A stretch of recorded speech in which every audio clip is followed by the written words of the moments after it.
Hello students, welcome to our YouTube channel. आज इस video में हम लोग बात करने वाले हैं अपने नए टॉपिक के बारे में जिसका नाम है बोर्ड्स एंड स्ट्रीम। ये क्लास 10th आईसीएसई और सीबीएसई दोनों में ही है।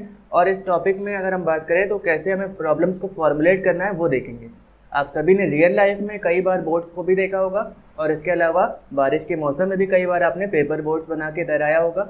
तो आज इसी टॉपिक पे हम लोग बात करेंगे क्वाड्रेटिक इक्वेशन में। So let's start with our video. तो आप सभी को स्क्रीन पे एक बोर्ड दिख रही होगी रेड कलर की, और नीचे पानी का बहाव है, वेव्स हैं, जिसको कि हम लोग करंट भी बोलते हैं, स्ट्रीम भी बोलते हैं। तो मान लेते हैं कि बोर्ड की अपनी खुद की जो स्पीड है वो है x किलोमीटर पर आवर। हर एक बोर्ड की अपनी खुद की स्पीड होती है without considering the speed of water. यहाँ पे हमने वेव्स का कोई भी स्पीड इसमें कंसिडरेशन में नहीं लिया है, केवल अपनी बोर्ड की स्टिल वाटर में जो स्पीड होगी वो हो जाएगी x किलोमीटर पर आवर। और इसके अलावा स्पीड ऑफ स्ट्रीम, करंट या वेव्स को हमने मान लिया y किलोमीटर पर आवर। तो ऐसी सिचुएशंस में दो कंडीशन अराइज होंगी, एक है डाउनस्ट्रीम स्पीड और दूसरी है अपस्ट्रीम स्पीड। डाउनस्ट्रीम स्पीड का मतलब जब वेव्स के डायरेक्शन में ही बोट मूव कर रही होगी, और ऐसे केस में क्या होगा, बोट की स्पीड भी तेज हो जाएगी क्योंकि जहाँ पे पानी का बहाव है उसी तरफ बोट भी जा रही है। और ऐसे कंडीशन में बोट की स्पीड भी इंक्रीज हो जाएगी क्योंकि जिधर पानी का डायरेक्शन है वेव्स का उसी डायरेक्शन में बोट जा रही है। तो अब बताइए आप, अगर x kilometre per hour speed of boat है और y kilometre per hour speed of stream है, तो इस केस में क्या हो जाएगा, downstream speed will be x plus y kilometre per hour. दोनों की स्पीड एडअप हो जाएगी और एक नई स्पीड बन के आएगी जो कि दोनों का सम हो जाएगा। इसी तरह अगर अपस्ट्रीम स्पीड में देखिए, डाउनस्ट्रीम में हमने क्या लिया, मान लीजिए वेव्स का जो डायरेक्शन था वो इधर है और बोट का डायरेक्शन भी इसी साइड है। लेकिन अपस्ट्रीम स्पीड में क्या होगा, अब अपस्ट्रीम वाले केस में वेव्स का डायरेक्शन अभी भी वैसे ही है लेकिन बोट जो है वो दूसरे डायरेक्शन में जा रही है। तो ऐसे केस में क्या हो रहा है, बोट की स्पीड वेव्स की स्पीड को अपोज कर रही है। तो इस केस में क्या हो जाएगा, x minus y kilometre per hour. अगर हम मान ले रहे हैं कि बोट की स्पीड ज़्यादा है, speed of boat in still water is greater than speed of stream, ऐसी सिचुएशन हम लेट करके चल रहे हैं, तो इस केस में क्या हो जाएगा, x minus y kilometre per hour हमें अपस्ट्रीम स्पीड मिल जाएगी। ठीक है, अपस्ट्रीम मतलब टूवर्ड्स द हिल, आप कह सकते हैं अप द हिल, और ऐसे भी समझ सकते हैं डाउन स्ट्रीम मतलब नीचे हिल की तरफ से नीचे की तरफ को। तो चलिए अब इसी टॉपिक पे बेस्ड एक क्वेश्चन देखते हैं। Abhay can row a boat at a speed of 5 kilometer per hour if it takes him 1 hour more to row the boat 5.2 kilometre upstream than to return down stream, find the speed of stream. अब यहाँ पे क्या आपको down stream और upstream speed दी है? नहीं, यहाँ पे आपको क्या गिवन है, speed of 5 kilometer per hour. ये क्या है, बोट की खुद की स्पीड स्टिल वाटर में। तो आपको यहाँ पे एक तरह से x गिवन है और आपको निकालना क्या है, स्पीड ऑफ स्ट्रीम यानी कि y निकालना है। तो सबसे पहले तो हम अपस्ट्रीम और डाउनस्ट्रीम की स्पीड निकाल लेते हैं। डाउनस्ट्रीम वाली जो स्पीड होगी वो क्या हो जाएगी, इस केस में x प्लस वाई होती है, तो यहाँ पे क्या हो जाएगा 5 plus y kilometre per hour.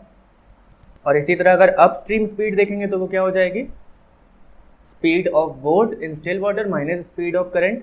तो अपस्ट्रीम स्पीड यहाँ से क्या आ जाएगी आपकी 5 minus y kilometre per hour. ये दो केसेस आ गए। अब हम लोग फॉर्मुलेट करेंगे अपने इक्वेशंस को। तो क्या गिवन है यहाँ पे, if it takes him 1 hour more to row the boat 5.2 kilometre upstream. इसका मतलब ये कहना चाह रहे हैं कि अपस्ट्रीम में जो टाइम आपका लग रहा है वो कितना है, 1 घंटा ज़्यादा लग रहा है डाउनस्ट्रीम के मुकाबले। 1 आवर मोर देन डाउनस्ट्रीम, तो 1 आवर ऐड कर दिया हमने डाउनस्ट्रीम वाले टाइम में। तो सबसे पहले तो अपस्ट्रीम का टाइम देख लेते हैं, वो क्या होगा। टाइम का formula is always distance upon speed.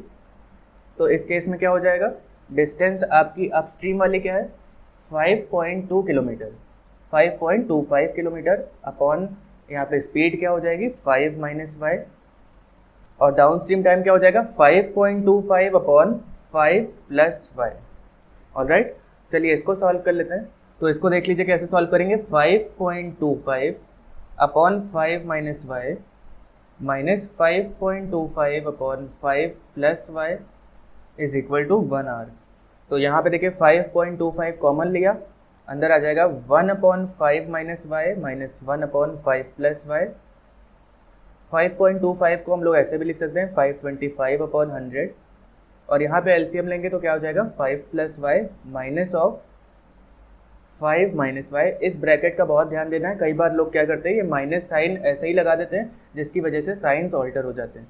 तो हम लोग एक ब्रैकेट लगाएंगे जब भी यहाँ बीच में माइनस साइन होगा, और नीचे आ जाएगा a plus b a minus b का फॉर्मूला लग रहा है तो क्या हो जाएगा 25 minus y square is equal to 1। Alright, तो अब यहाँ पे क्या हो जाएगा, इसको थोड़ा और सिंप्लीफाई कर लेते हैं। ये हो जाएगा 5 वन से 5, 5 5 से 25, 5 4 सा एंड 5, तो ये आ गया 21/4 और ब्रैकेट के अंदर देखिए ऊपर क्या हो जाएगा, 5 और 5 कैंसिल हो गया, आ जाएगा 2y और नीचे आ गया 25 minus y square is equal to 1। यहाँ से 2 से कैंसिल हो गया ये, तो ये आ जाएगा 21 is equal to 50 minus 2y square, या फिर हम बोल सकते हैं 2y स्क्वायर, और यहाँ पे सॉरी यहाँ पे y भी आ जाएगा, 21 इंटू वाई इज 21y, तो 2y square plus 21y minus 50 is equal to 0। तो इसको ब्रेक करेंगे तो क्या हो जाएगा, 2y square plus 25y minus 4y minus 50 is equal to 0। थोड़ा सा और इसको सिंप्लीफाई कर लेते हैं। यहाँ पे y कॉमन आ जाएगा, अंदर बचेगा 2y प्लस 25 और यहाँ पे माइनस का 2 common, 2y plus 25 is equal to 0। तो 2y plus 25 and y minus 2 is equal to 0। तो इस तरह से y की दो वैल्यूज़ आ रही हैं, 0 से इक्वेट करने पे y is equal to minus 25/2 and 2। तो आप देख रहे हैं स्पीड नेगेटिव हो नहीं सकती, तो ये वाला केस हम लोग नहीं लेंगे। तो y is equal to 2 kilometre per hour. तो ये y क्या था, स्पीड ऑफ स्ट्रीम, यही हमारा आंसर है। स्पीड ऑफ स्ट्रीम पूछा था इन्होंने, तो 2 kilometre per our is the speed of stream. Alright, चलिए अगला क्वेश्चन देखते हैं। अ boat can cover 10 kilometre upstream and 5 kilometre downstream in 6 hours. यानी आपको टोटल टाइम दिया है, एक बार बोट अपस्ट्रीम जा रही है 10 किलोमीटर और फिर डाउनस्ट्रीम जा रही है 5 किलोमीटर, और इसमें टोटल टाइम जो लग रहा है वो है 6 आवर्स का। If the speed of stream is 1.5 kilometre per our, find the speed of boat in still water. इस बार आपको x निकालना है और y गिवन है 1.5 किलोमीटर पर आवर। तो चलिए सबसे पहले देखते हैं अप स्ट्रीम स्पीड क्या होगी। हमेशा बोट की स्पीड में से, स्टिल वाटर में से हम लोग सब्ट्रैक्ट करते हैं स्पीड ऑफ करंट या फिर स्पीड ऑफ वेव्स। तो क्या हो जाएगा यहाँ पे x माइनस 1.5, ठीक है। इसी तरह डाउनस्ट्रीम वाला क्या हो जाएगा, डाउनस्ट्रीम स्पीड हो जाएगी आपकी x प्लस 1.5। चलिए अब यहाँ पे रिलेशन फिर से टाइम का गिवन है कि 6 आवर्स टोटल लग रहा है, यानी upstream time plus downstream time is equal to upstream का टाइम प्लस डाउनस्ट्रीम का टाइम, ये गिवन है 6 आवर्स। तो यहाँ पे टाइम का फिर से हम लोग रिलेशन निकालेंगे जो कि होता है डिस्टेंस अपॉन स्पीड। तो डिस्टेंस गिवन है अपस्ट्रीम के लिए 10 upon x minus 1.5 plus 5 upon x plus 1.5 is equal to 6। चलिए इसको थोड़ा सा सिंप्लीफाई कर लेते हैं, क्वाड्रेटिक फॉर्म कर लेते हैं, उसके बाद आंसर आप निकालिएगा। तो यहाँ पे देखिए 10 और 5 में हम लोग 5 कॉमन ले लेंगे और अंदर आ जाएगा 2 टाइम्स ऑफ x प्लस 1.5, ठीक है, और इधर आ जाएगा x माइनस 1.5 और नीचे एलसीएम आएगा a square minus b square वाला, तो यानी कि x स्क्वायर माइनस 1.5 का स्क्वायर क्या हो जाएगा 2.25 इज इक्वल टू 6। ठीक है, देखने में कॉम्प्लिकेटेड लग रहा है पर इतना है नहीं है। आगे क्या करेंगे हम लोग, इसमें थोड़ा और सिंप्लीफाई कर लेते हैं। तो ये हो जाएगा 2x प्लस x 3x, और ये 2 इंटू 1.5 क्या हो जाएगा 3, और 3 माइनस 1.5 इज अगेन 1.5, ठीक है। और ये हो जाएगा 6 इंटू एक्स स्क्वायर माइनस 2.25, तो ये हो जाएगा 15x plus 7.5 is equal to 6x square minus 13.5। तो इसको थोड़ा और सिंप्लीफाई कर लेते हैं, 6x स्क्वायर और ये हो जाएगा माइनस का 15x और minus 13.5 minus 7.5 is equal to 0। तो ये हो जाएगा 6x स्क्वायर माइनस 15x और 13 and 7 is 20, 20.5 और 0.5 1 हो गया, यानी कि -21 इज इक्वल टू 0। तो फाइनली अगर हम इसको 3 से डिवाइड कर देंगे तो क्या हो जाएगा, 2x² minus 5x minus 7 is equal to 0। ये इक्वेशन क्वाड्रेटिक बन के आ रही सिंपलेस्ट फॉर्म में। अब इसको आप सॉल्व करिएगा और x की वैल्यू यानी कि स्पीड ऑफ बोट आपको निकालना है। इसका आंसर आप हमें कमेंट में बताइएगा क्या होगा। तो सेम जैसा पिछला वाला क्वेश्चन था उसी फॉर्मेट पे यहाँ पे एक और क्वेश्चन है, इसको भी आप ट्राई करिए। Motor boat whose speed is 9 kilometre per hour in still water goes 12 kilometre down stream and comes back in a total time of 3 hours. तो क्या बोला है, find the speed of stream.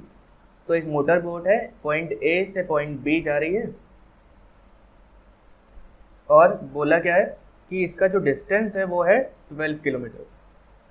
तो वापस comes back in total time of 3 hours, यानी कि फिर से अप स्ट्रीम आ रही है और फिर से डिस्टेंस तो 12 किलोमीटर ही रहेगी। ये वाली डाउन स्ट्रीम थी नीचे वाली, ऊपर वाली अप स्ट्रीम है। तो ऐसे केस में हमें फिर से बोला गया टोटल टाइम 3 आवर्स का लग रहा है, यानी up stream time plus down stream time. तो अप स्ट्रीम टाइम क्या होगा इस केस में, डिस्टेंस अपॉन स्पीड। स्पीड क्या हो जाएगी यहाँ पे, स्पीड ऑफ स्ट्रीम आपको निकालनी है, y निकालना है और x आपको गिवन है कितना, 9 किलोमीटर पर आवर। तो 9 माइनस y हो गया अप स्ट्रीम का।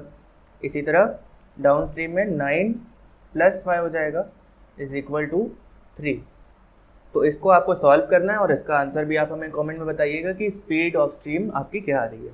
ठीक है, अगर नेगेटिव आ रहा होगा तो उसको नेग्लेक्ट कर देंगे, दूसरा वाला केस लेंगे। एक और क्वेश्चन है आपके लिए यहाँ पे बोर्ड्स एंड स्ट्रीम का, और अगर आपको बोर्ड्स एंड स्ट्रीम समझ में आ गया तो स्पीड टाइम डिस्टेंस भी अच्छे से समझ में आएगा, क्योंकि दोनों में सेम कॉन्सेप्ट यूज़ होता है।